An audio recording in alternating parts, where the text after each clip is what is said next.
કરોડો ભક્તોની અખંડ આસ્થાના કેન્દ્ર એવા પ્રથમ જ્યોતિર્લિંગ સોમનાથ મંદિર ખાતે અદ્ભુત સંગમ જોવા મળ્યો। કાર્તિકી પૂર્ણિમાની મધ્યરાત્રિએ અદ્ભુત અમૃત વર્ષા યોગ રચાયો, જે અંતર્ગત સોમનાથ જ્યોતિર્લિંગ ધ્વજદંડ અને ચંદ્ર એક હરોળમાં આવ્યા। વર્ષમાં માત્ર એક વખત કાર્તિકી પૂર્ણિમાની મધ્યરાત્રિએ થોડી મિનિટ માટે આ અદ્ભુત સંગમ સર્જાય છે। ચંદ્ર પોતાના નાથ સોમનાથ મહાદેવની પોતાની પ્રભા એટલે કે પ્રકાશથી અભિષેક કરે છે। આ સંયોગના દર્શન કરવા દેશ વિદેશથી શ્રદ્ધાળુઓ પ્રતિવર્ષ સોમનાથ પહોંચે છે। માનવામાં આવે છે કે જે સ્થાન પર ચંદ્રદેવને ક્ષય રોગમાંથી શિવજીએ મુક્તિ આપી હતી, તે જ સ્થાન પર શ્રી સોમનાથ મહાદેવનો અભિષેક કરવા માટે પ્રતિવર્ષ કાર્તિકી પૂર્ણિમાની રાત્રિએ ચંદ્ર પોતે પધારે છે અને પોતાના અજવાળાથી સોમનાથ દાદાનો અભિષેક કરે છે।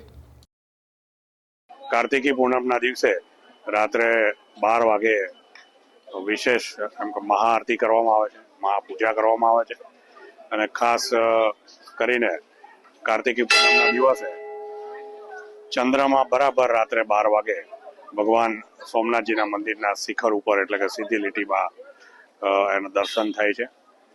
આજના આ કાર્તિક પૂનમના પવિત્ર દિવસે દ્રોણેશ્વર જે ગુરુકુલ છે, સ્વામિનારાયણ ગુરુકુલ, એના વિદ્યાર્થીઓ જેનું બેન્ડ છે, એ બેન્ડ દ્વારા આજે ભગવાનની આરતી કરવામાં આવી અને આ બેન્ડના તમામ ટીમે સોમનાથજીની બેન્ડ વગાડી અને આરાધના કરી હતી।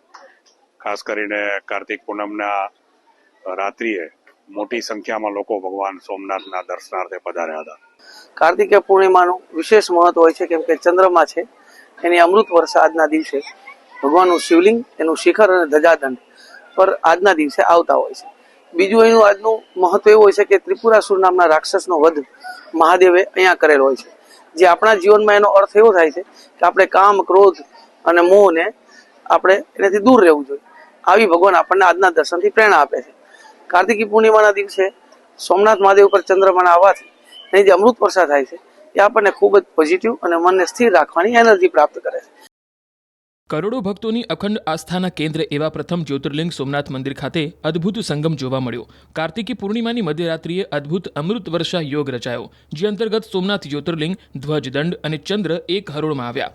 વર્ષમાં માત્ર એક વખત કાર્તિકી પૂર્ણિમાની મધ્યરાત્રિએ થોડી મિનિટ માટે આ અદ્ભુત સંગમ સર્જાય છે। ચંદ્ર પોતાના નાથ સોમનાથ મહાદેવની પોતાની પ્રભા એટલે કે પ્રકાશથી અભિષેક કરે છે। આ સંયોગના દર્શન કરવા દેશ વિદેશથી શ્રદ્ધાળુઓ પ્રતિવર્ષ સોમનાથ પહોંચે છે।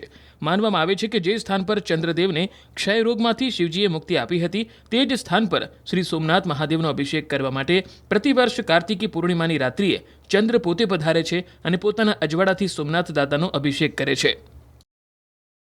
કાર્તિકી પૂનમના દિવસે રાત્રે 12 વાગે વિશેષ મહાઆરતી કરવામાં આવે છે, મહાપૂજા કરવામાં આવે છે અને ખાસ કરીને કાર્તિકી પૂનમના દિવસે ચંદ્રમાં બરાબર રાત્રે 12 વાગે ભગવાન સોમનાથજીના મંદિરના શિખર ઉપર એટલે કે સીધી લીટીમાં એનું દર્શન થાય છે।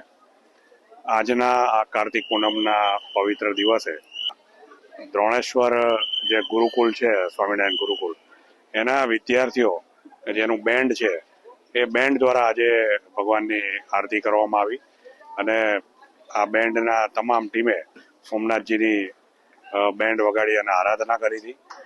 ખાસ કરીને કાર્તિક પૂનમના રાત્રિએ મોટી સંખ્યામાં લોકો ભગવાન સોમનાથના દર્શનાર્થે પધાર્યા હતા।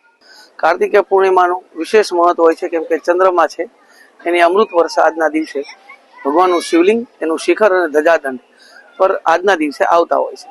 બીજું એનું આજનું મહત્વ એવું હોય છે કે ત્રિપુરાસુર નામના રાક્ષસનો વધ મહાદેવે અહીંયા કરેલો હોય છે, જે આપણા જીવનમાં એનો અર્થ એવો થાય છે કે આપણે કામ, ક્રોધ અને મોહને આપણે એનાથી દૂર રહેવું જોઈએ। આવી ભગવાન આપણને આજના દર્શનથી પ્રેરણા આપે છે। કાર્તિકી પૂર્ણિમાના દિવસે સોમનાથ મહાદેવ પર ચંદ્રમાના આવવાથી એની જે અમૃત વર્ષા થાય છે એ આપણને ખૂબ જ પોઝિટિવ અને મનને સ્થિર રાખવાની એનર્જી પ્રાપ્ત કરે છે।